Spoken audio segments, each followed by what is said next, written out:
Ang tigil ang Kalasyaw PNP sa pagkasagawa ng search and rescue operations sa gitna ng matinding baha upang mailigtas ang mga residenteng nangangailangan ng tulong. Nakibalita dyan si Police Corporal Joanna Marie de los Santos.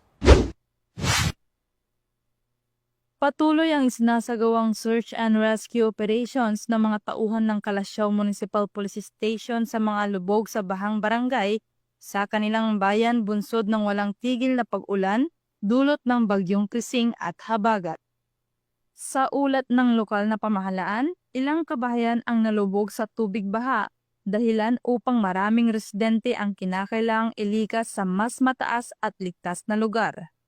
Agad namang rumisponde ang mga otoridad matapos makatanggap ng tawag mula sa mga apektadong barangay.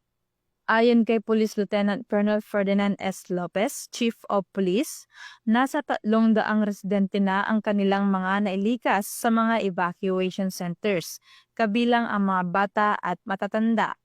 Aniya pa, wala pang naiuulat sa kanilang himpilan ng mga nawawala o namatay dahil sa kalamidad.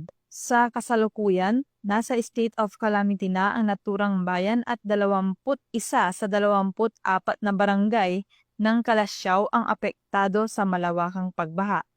Naitala rin ng Pangasinan River System Monitoring na nasa above critical level na ang Marusay River, samantala patuloy na sinusuyod ng mga pulis at LGU sa pangunguna ni Mayor Patrick A. Karamat ang mga liblib na bahagi ng bayan upang masigurong ligtas ang lahat. Tayo po ay inikot po ngayon po sa mga barangay na mga baha. Kasama po natin ang ating buting Mayor, Honorable Patrick Agustin Karamat, Mayor Karamat, and lahat po ng mga membro ng Sangguniang Bayan para mamonitor po natin ang level ng tubig na dumadaloy sa bayan ng Kalasyaw. Pinapayuhan rin ang mga residente na manatiling mapagmatsyag, alerto at laging handa sa anumang oras, lalo na sa gitna ng patuloy na banta ng panahon.